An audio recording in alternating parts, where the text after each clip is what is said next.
Welcome back to the kitchen. This is a very anticipated video that you guys have asked for a long time. So here I am. I'm going to deliver.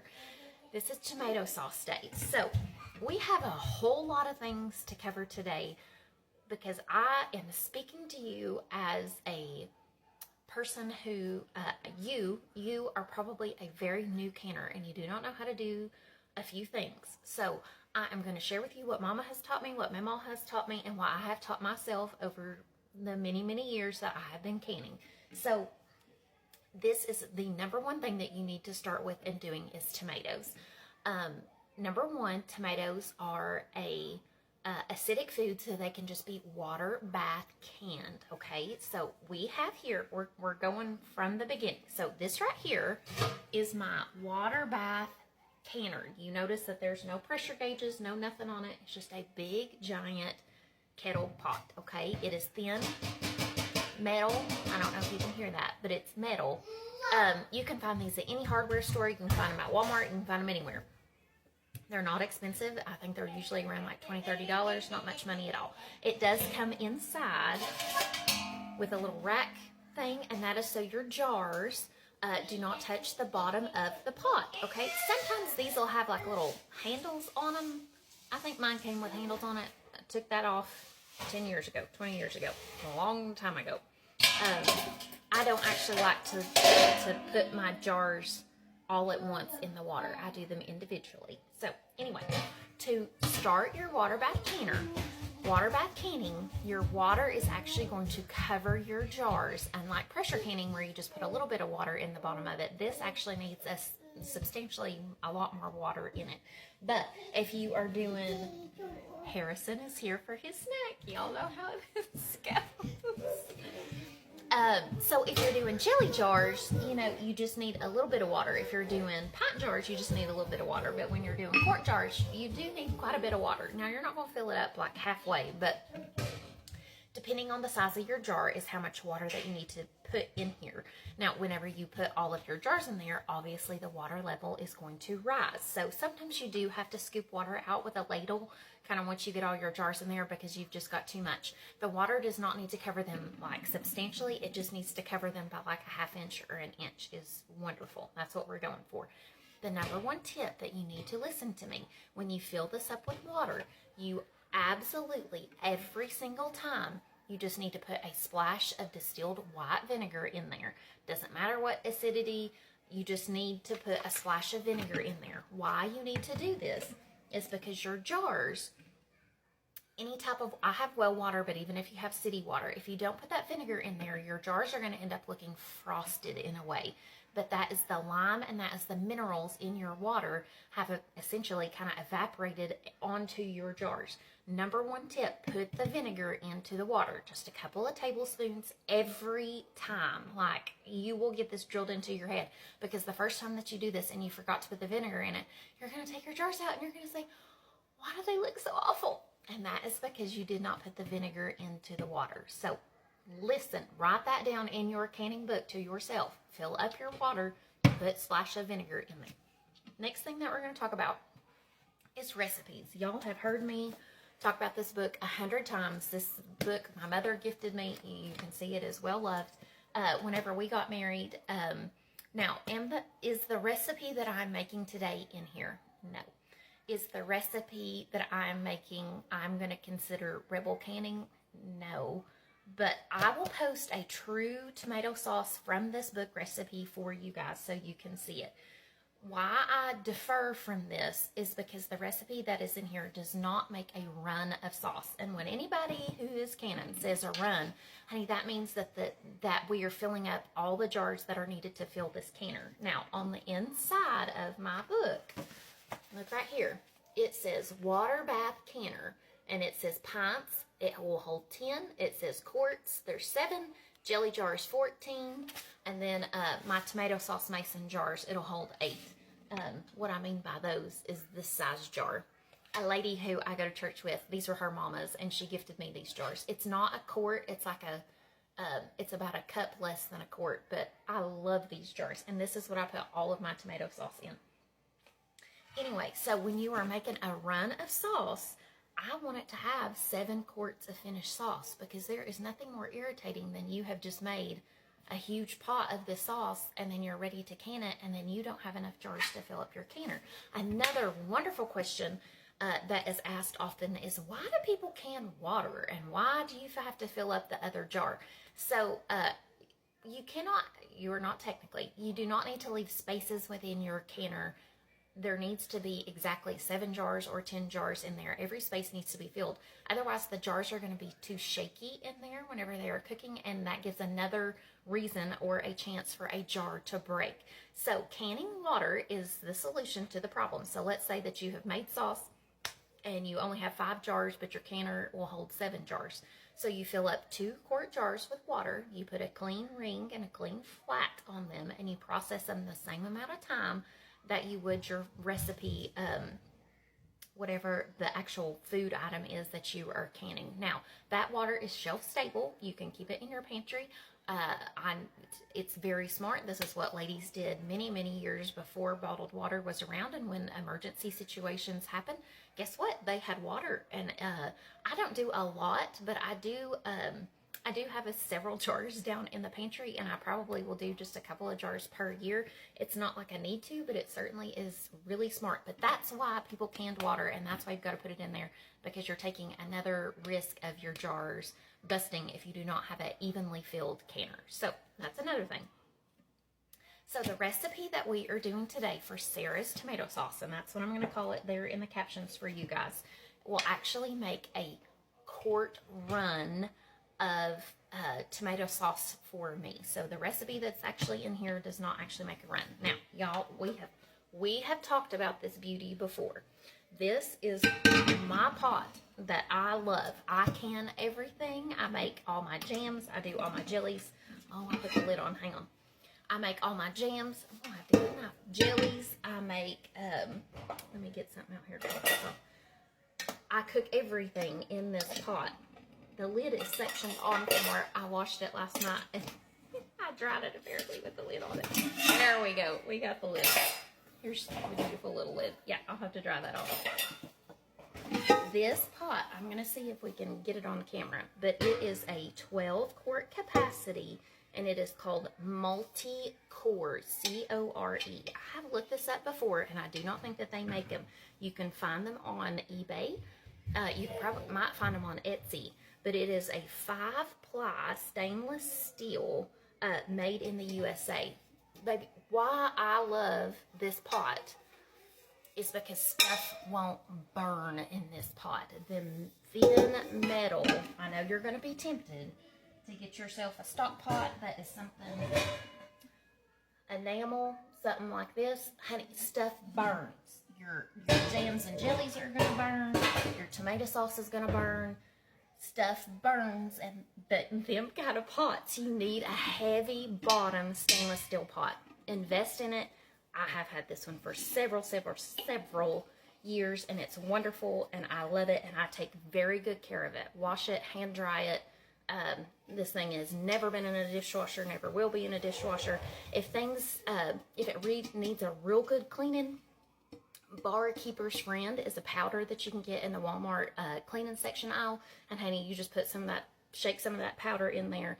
Use you a good little foam scrub pad, and this pot looks beautiful. I mean, you all know the amount of canning that I do, and look at how pretty that pot is. Okay, well worth the money. So the sauce recipe that I'm doing will fit into this 12 quart pot. So if I'm trying to get 7 quarts of full sauce ready for my canner to make a run, tomatoes need to cook down.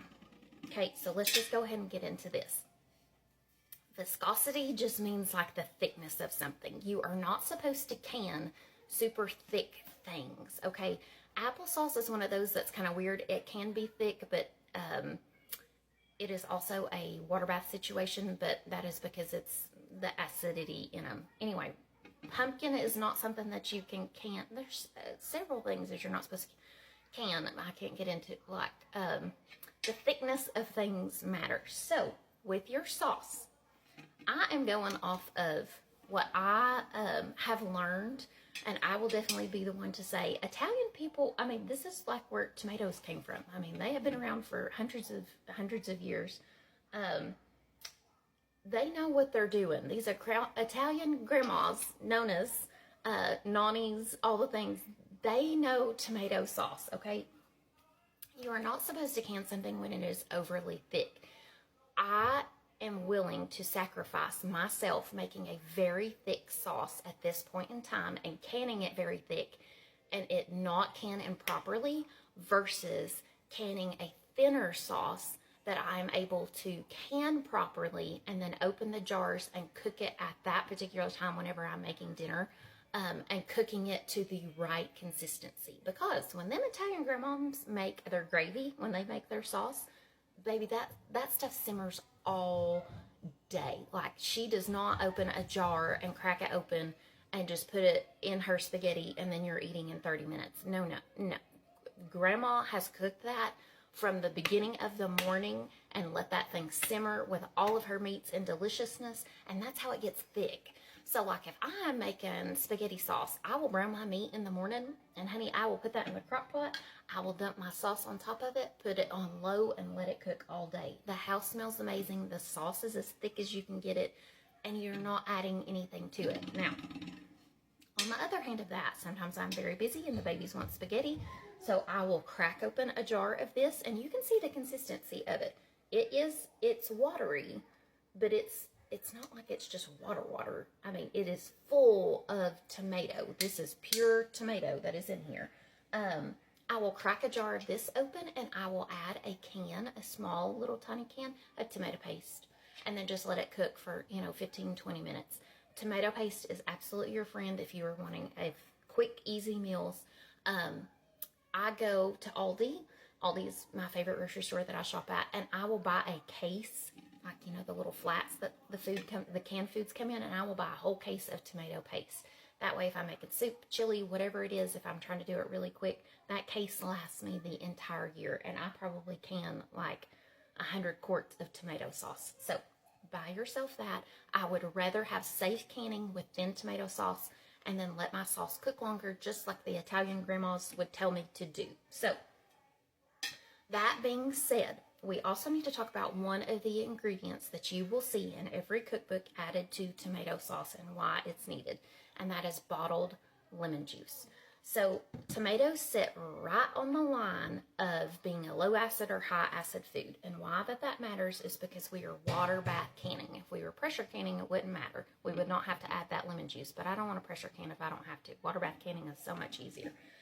When I have homegrown tomatoes, which I do have, and I have done 40 quarts worth of homegrown tomatoes, tomato sauce, I have different varieties. I have probably 6 different types of tomatoes that are in there. Some are yellow, some are orange, some are red, some are all different Cherokee purples, all different kinds. Each one of those tomatoes is going to have a different varying level of acidity. Therefore, you don't know if they're reaching the point that is safe canning. By adding bottled lemon juice, that takes away all of your worries, and you can safely can all of your wonderful homegrown tomatoes and feel safe and good about it for your family. So it's not a lot. It's like 4 tablespoons that you are adding per the whole run of sauce. So you do not taste it. You don't know that it's there. I probably buy at the beginning of the season, like I said to you guys before, I probably get like 3 of these bottles or 2 of these bottles for the year. I mean, like for the canning whole year. This is my 2nd bottle that I have opened. But that is needed in order to bring up the acidity within your tomatoes. Now, my recipe doesn't have a whole lot of salt in it. It just has 2 tablespoons of salt in it because I like to salt my food as I'm cooking it. So if you are a person that has sodium issues, this is wonderful to be able to can your own tomato sauce because you can control the sodium. So if you don't want to add salt, you do not have to in order to can tomatoes. You do need to add that lemon juice though to it. So next, I'm going to get this cleaned up. I'm going to get everybody put on the stove, and then we are going to get straight into cooking the tomato sauce. This is going to be real quick because it's so easy, okay? I love you guys, and let's get cooking. All right. First things first, we're going to talk about the system here. If you do not own this, you're going to go out and buy this, okay? And by the time you finish this video, you're going to understand why. This is the Ninja blender system. I got mine at Sam's. You can find that this blender, you can just get this unit at Walmart, but I think Sam's is the one that carries like all three of these together. So the blender is wonderful. I wouldn't trade it for anything. This little food processor here, I really and truly, I don't use it that often, but buddy, when I use it, it's super handy. So the first thing that we're going to put in here is the onions. And why you can put them in the blender, like let's say that you just get these two. This is the base, and both of them fit on the base. But if you put the onions in here, it really blends them up, which is wonderful if you have kids, people who really don't like a whole lot of onion chunks, but it doesn't really give a good chop. I kind of left them in here, but I'll show you guys. This gives a so much better consistency on chopped onions. But first thing that we're going to do is get some onions, 4 onions to be exact, and we're going to chop them in here, okay? See how pretty that chop is? And that was literally 5 seconds in this food processor. Perfect. Okay, now in this pot, I have 4 chopped onions. I have them just sauteing here, and probably about 2 tablespoons of true olive oil. I have added 2 tablespoons of regular salt, cheap stuff, nothing fancy. 2 tablespoons of salt and 2 tablespoons of either Italian seasoning or a dried herb blend. So that's what I've added in here, and it just needs to cook for just a minute. Okay, y'all, so I have a very nice washed bowl of tomatoes. Now, if you guys have been watching for any amount of time, you know that I live in Granger County, Tennessee, and we are 100% absolutely known for our wonderful tomatoes. There is none like them anywhere else in the entire world. Why they are so special is the soil that is here in Granger County. We have a limestone-based soil. The best way that I can kind of describe this to you is in like grape growing and like wine making. The variety of grape, you know, it could only be grown in a certain area and region because of the soil. That is like what makes them taste the way that they do. Guys, this is 100% with tomatoes. You have never had a tomato like this. There will never be a tomato that is better than this. World's best tomato is my Granger County tomatoes. I would not trade them for anything in the world. So all I have done is, now these are not from my garden. I have done 40-something quarts, 42 quarts of my homegrown tomatoes, but I actually went to my tomato farmers and bought these. The last time I checked, I think that on the Granger County website that they have all of the actual tomato farmers and where you can go and buy them. Our Tomato Fest was just this past weekend. But there is tons of places that you can find and buy, and a lot, if you're in East Tennessee, you can probably get your hands on Granger County tomatoes at one of your local grocery stores because, baby, they are shipped out everywhere. Now, this right here is why you're going to love me forever, and you're going to make your homemade sauce for the rest of your life, okay? All we're going to do is we're going to take this beautifully washed tomato. I have a melon scoop, melon baller, I think that's what it's called. It's got 2 different sides. One's bigger than the other. I'm taking the smaller side. All I'm going to do is press that down and core these tomatoes. Now, I know I was talking about the tomato farmers. Honey, I buy them from everybody because everybody in this county knows how to grow tomatoes. Yes, they do. A lot better than I do. So, this, I actually bought 6 boxes this time around. I love them, and I love having sauce on hand. So, don't be afraid. If you find yourself Granger County tomato, buy all that you can buy because they make the most delicious sauce that you've ever had in your entire life. All I have is this cored tomato, okay? This is that same brand I was talking to you guys about yesterday, Vitronics, Vicorinox, Vitronics. This is their tomato knife. I have had this same knife. I got this when we got married. It's 10 years old, and it's still cuts like you would not believe. It is a serrated knife. Wonderful. Get your order. You can find these on Amazon, I'm almost positive. Order yourself one of these. All I'm doing is I have cut that tomato in half, and then we're going to quarter it. Each little half we're going to quarter. Guess what we're going to do? We're going to put them directly into this blender. No heating, no peeling, no nothing. I'm going to put this in the blender. I'm I'll take you guys over here. Y'all, you're going to hit this blender. You're going to hit the power button. And then I usually hit the high setting. And you're going to let it run the amount of time that it has the time built into it. Just let it run.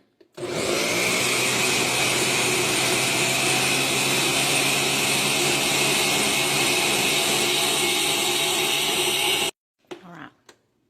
I want y'all to see this. You're not going to believe this. The most perfectly pure, no pulp, no skins, no nothing, gorgeous tomato juice.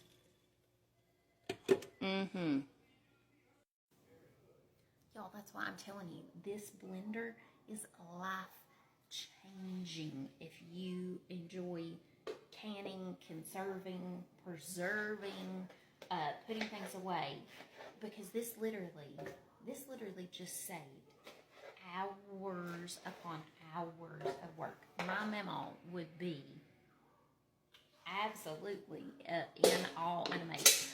This is my sweet little scrap bucket. I just keep it right here on the counter. So all of those little tomato cores, I give all of that does go to the chickens at the very end of the day. Now I usually don't cut off the other end of the tomato, but if you've got one that kind of looks a little bit rough, go ahead and cut it off. These are the most gorgeous tomatoes. I don't have to cut them off. I mean, they're gorgeous tomatoes.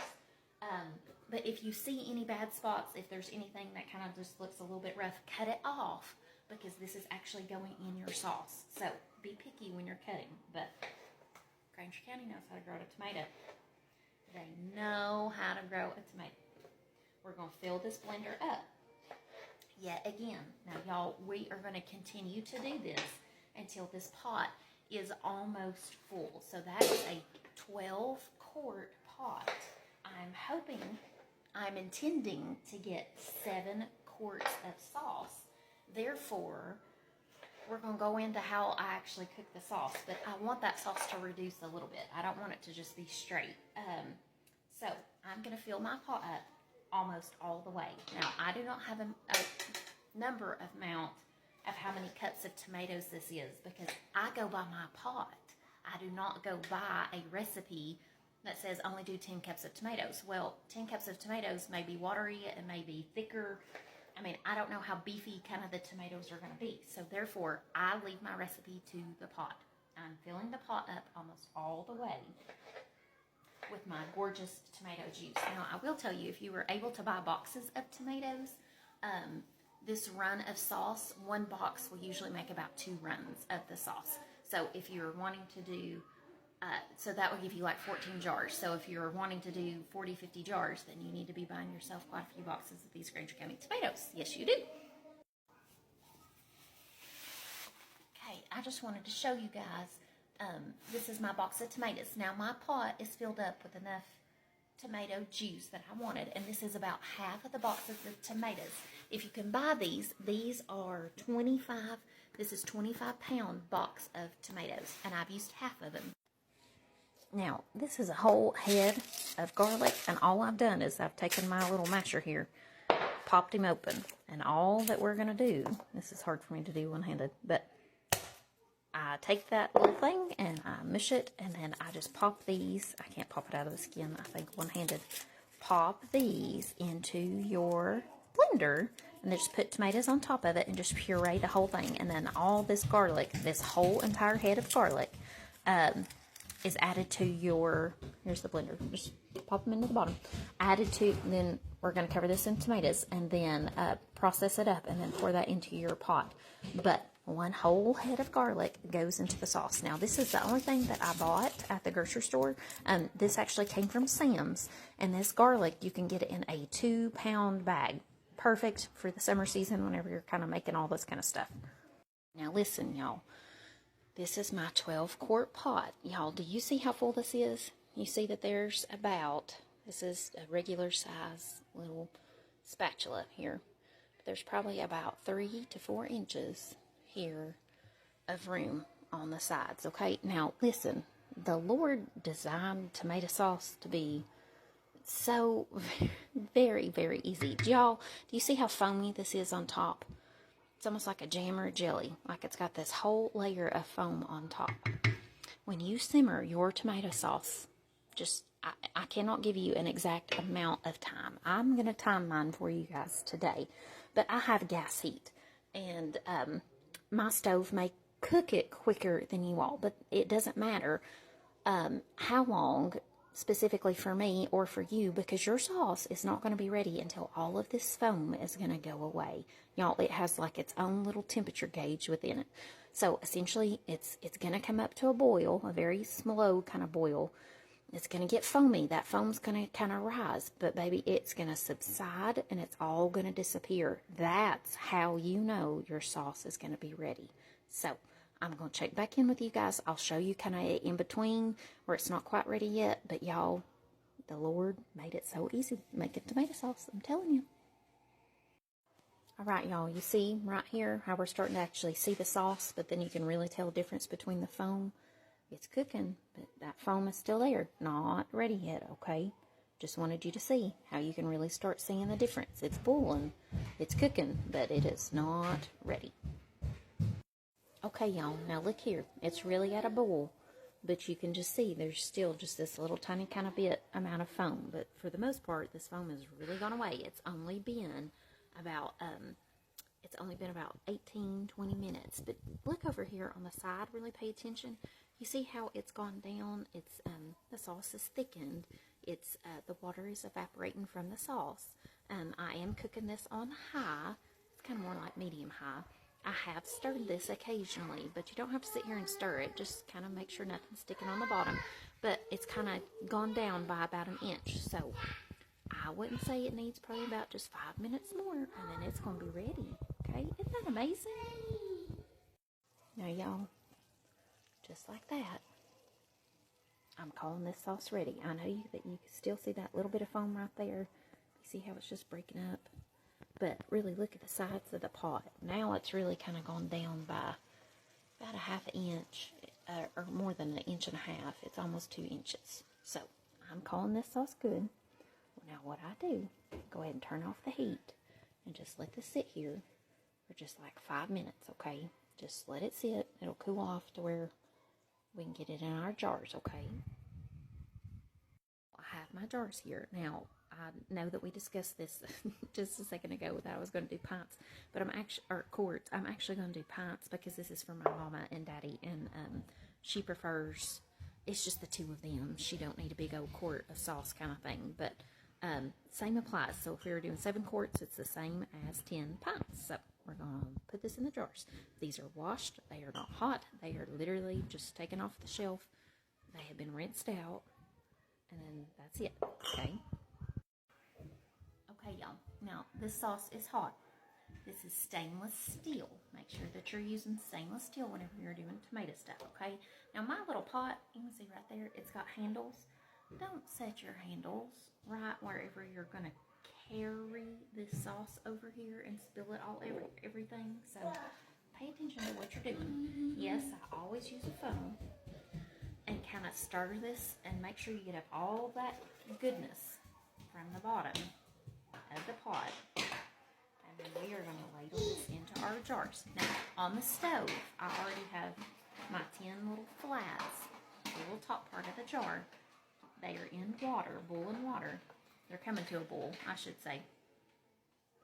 And then that is what we're going to top the jar off with, okay? And it's just an assembly line. That's what we're doing. We're just filling these jars. Be careful. This is very hot. Kids don't need to be doing this. This is a mama or daddy kind of thing. But look, do y'all see the consistency of it? Yes, it's it is watery, but no, it's not thin, and it is definitely going to thicken up once it cools. I wish y'all could smell this. It's absolutely perfection. You don't need all this other stuff in there.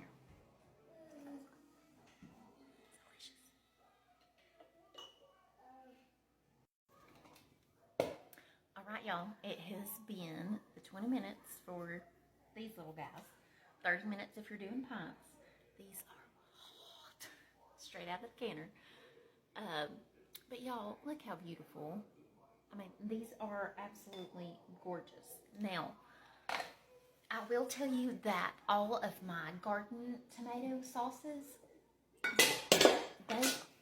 they are just a tick more of a orange tone, because I have orange tomatoes and yellow tomatoes that are in my garden. So it's not as true deep red as these are. But I have labeled them as my garden tomato sauces, and then the ones that I got from my field tomatoes that I bought, I labeled them field sauces. So that's how I'm going to tell the difference between the two. Now, do I have sauce left over in this pot that is going to make another 10 jars? Probably not. Probably gonna make about 5 more jars, I would say. But when you are canning and doing all this stuff, the worst thing to me, and this is me personally, I hate to not have enough. If it just annoys me so if I can't complete a whole run. So anyway, I hope this video blesses you guys. I hope that you are gonna try tomato sauce for the first time. I hope that you are having a wonderful day, and I really hope that you guys come back and see me again.